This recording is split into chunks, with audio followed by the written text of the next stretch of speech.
Hello, this is Sarah Graham, and welcome to my Glen Canyon Dam Management and Policy case study. Completed in 1963, the Glen Canyon Dam is situated in northern Arizona on the Colorado River inside of Glen Canyon National Recreation Area. Its construction flooded Glen Canyon to form Lake Powell, which is the nation's second largest reservoir.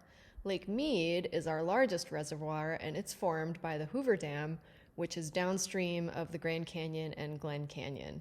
The two dams are indicated by pink arrows on this map of the Colorado River Basin.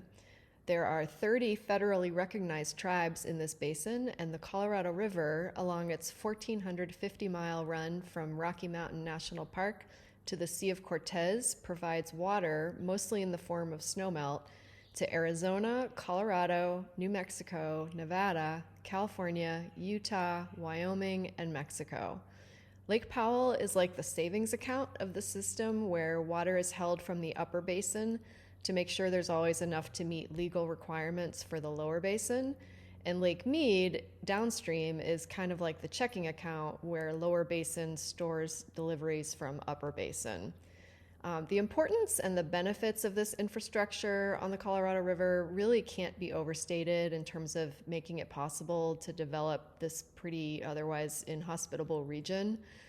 Glen Canyon Dam provides 4.5 billion kilowatt hours of electricity annually to 15 states, and the basin provides water to 40 million people.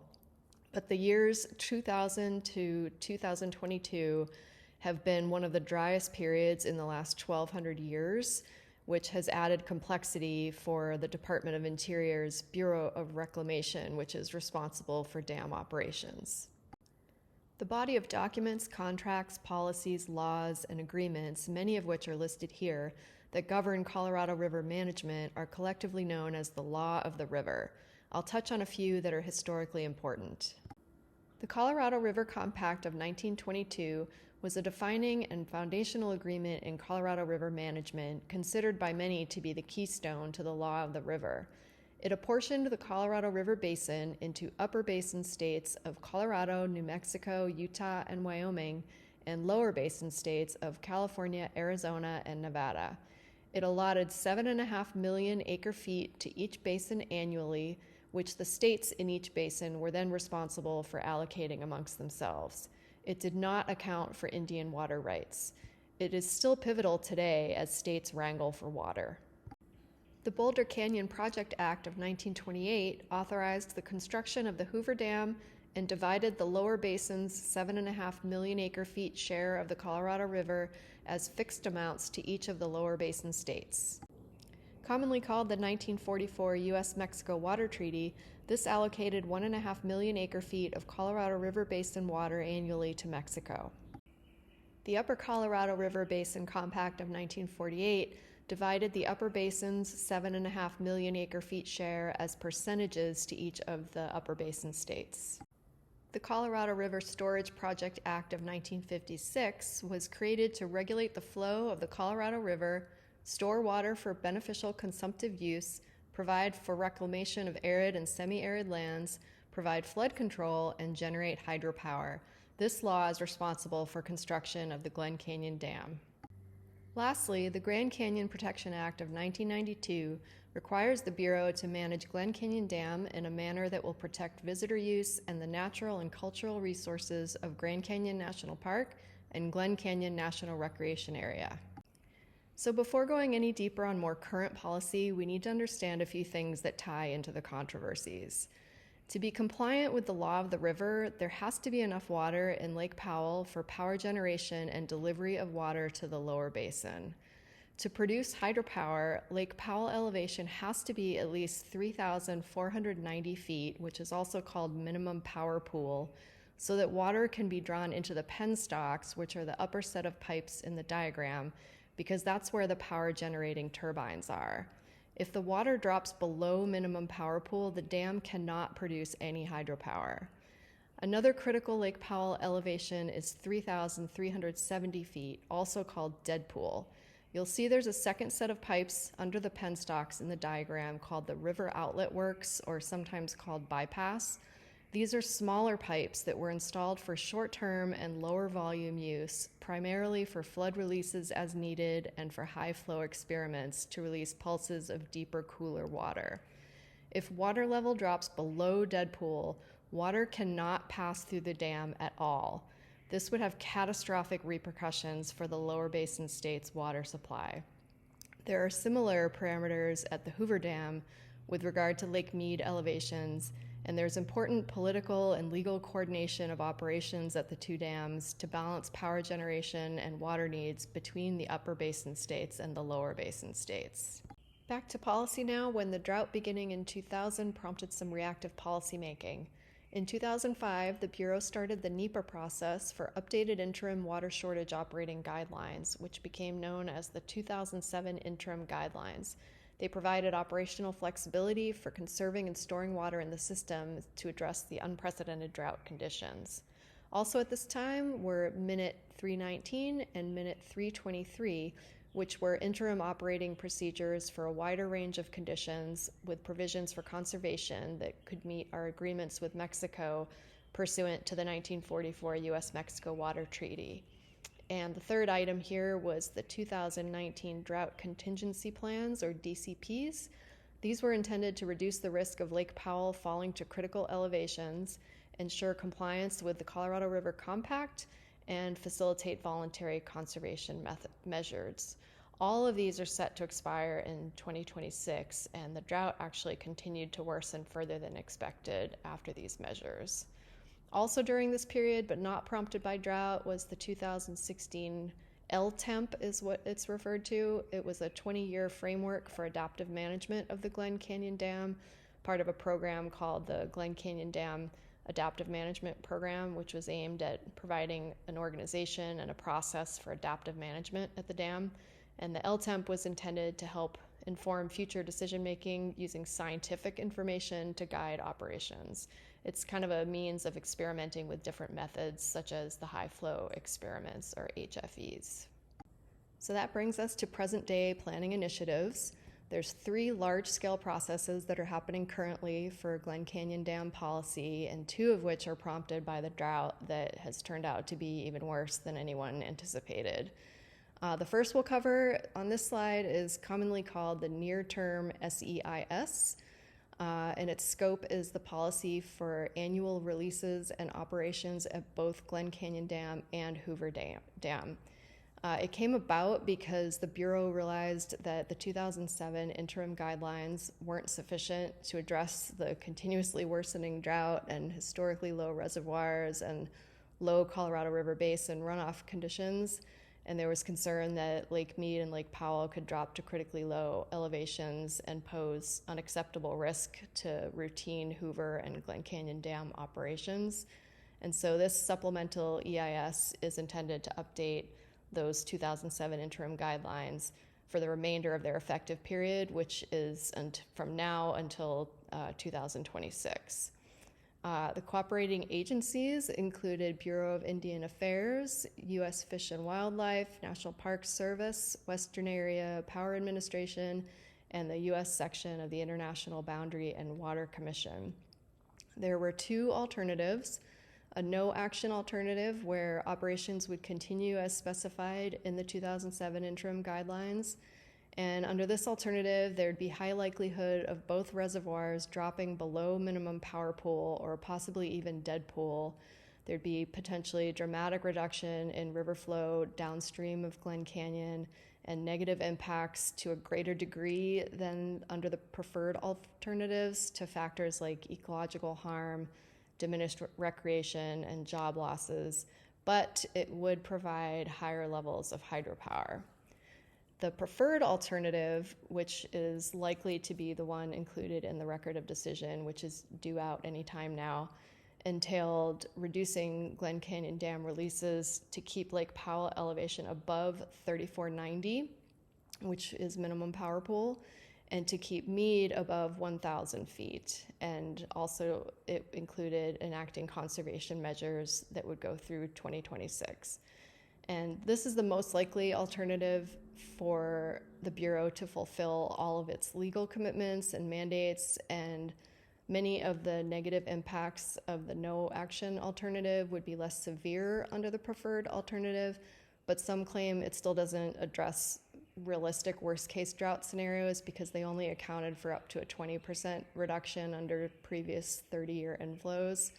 And also it would entail reduced hydropower production and therefore potentially increased fossil fuel production and the accompanying carbon emissions and air quality issues that come with that. The second planning process happening right now is a draft supplemental EIS for the 2016 LTEMP, and this is under the Glen Canyon Dam Adaptive Management Program. The prolonged drought has lowered reservoir levels, which means non-native predatory fish like smallmouth bass are more likely to pass through the dam intakes and end up downstream, and then the warmer water below the dam makes the river more suitable for them to reproduce, and that is a threat to listed fish species like the humpback chub. The purpose of this draft SEIS is to analyze flow options to disrupt the life cycles of non-native predatory fish detected below the dam, and to consider high flow experiment modifications for sediment management, and to learn how to incorporate those into future dam operations for improving beaches, sandbars, and habitat. And the scope of this is specific to Glen Canyon Dam's sub-annual flows, so the timing of hourly, daily, and monthly releases, and the time frame is from 2024 to 2027 for the flow alternatives, and for the high flow experiments, the time frame is 2024 to 2036. There were 16 cooperating agencies on this, including state and federal agencies, tribal nations, river commissions, power administrators, and more. There were 6 alternatives. The first is a no-action alternative where the 2016 LTEMP would remain in effect without updates. And this would keep hydropower production consistent with historic levels, but predatory non-native fish populations could expand and establish downstream, which would hurt listed species. And also the riparian zone narrowing and bank armoring that's happening currently could continue since there wouldn't be flood pulsing. And then there's 4 flow option alternatives, which include a variety of strategies, combinations of strategies for either reactive or proactive timing of releases through both the penstocks and the river outlet works, targeting the main channel or margin habitats to disrupt spawning and or nesting at a variety of distances downstream.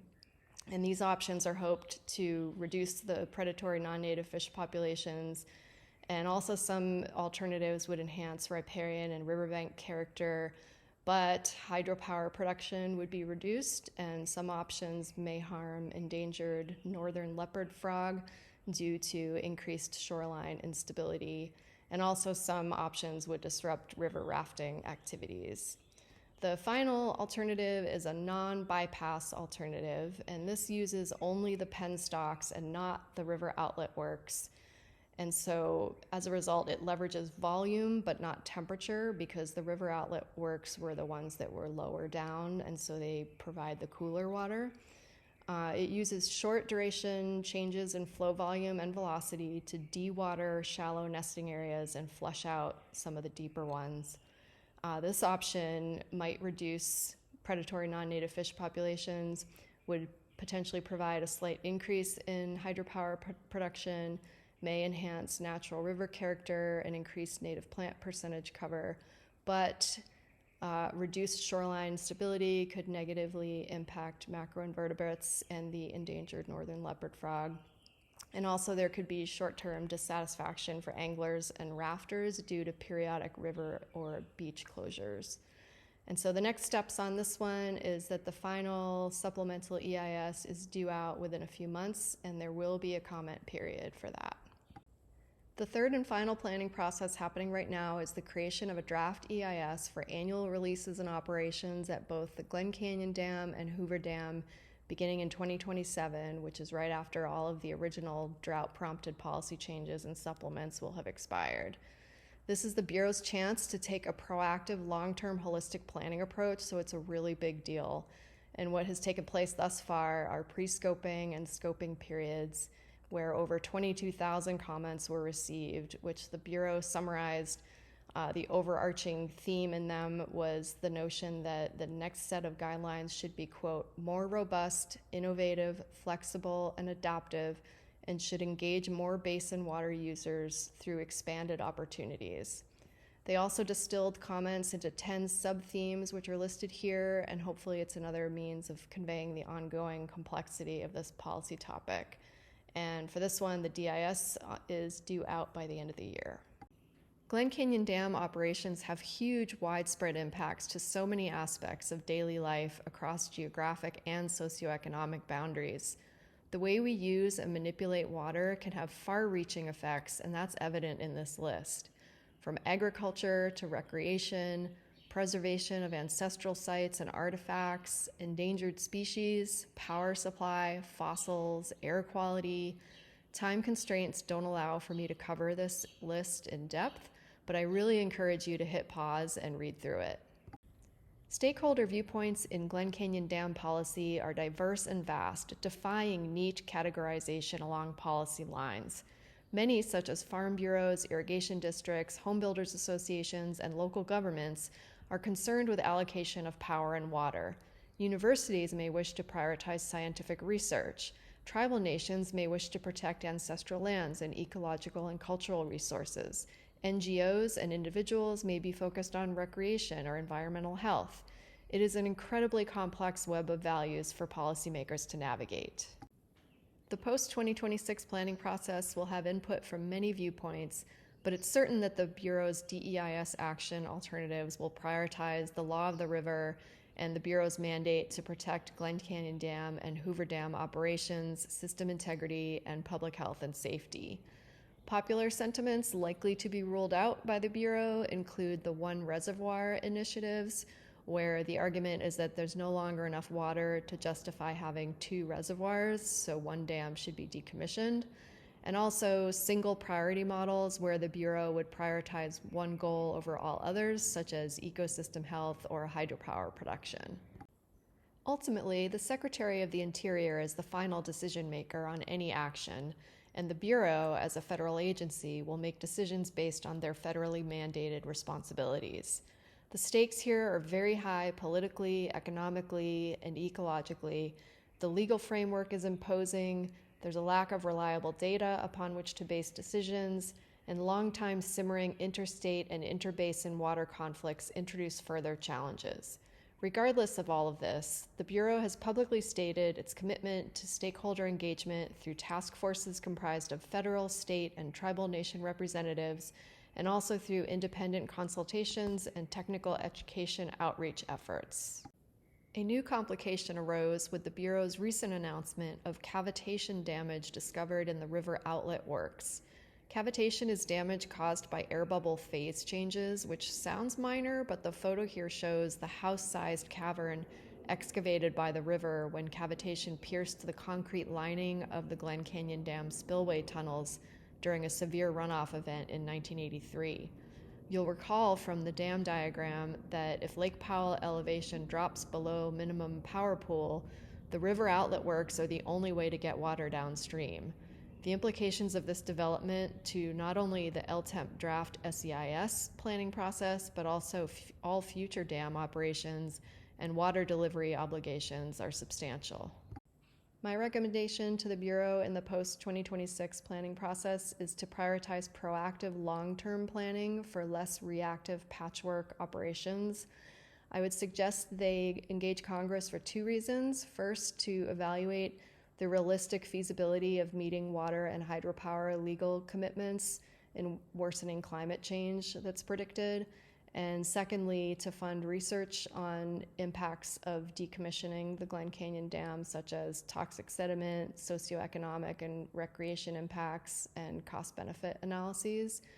And then if or when it's legally appropriate, consider the Phil Mead first option to restore Glen Canyon and also a free-flowing Colorado River through the Grand Canyon. Thanks so much.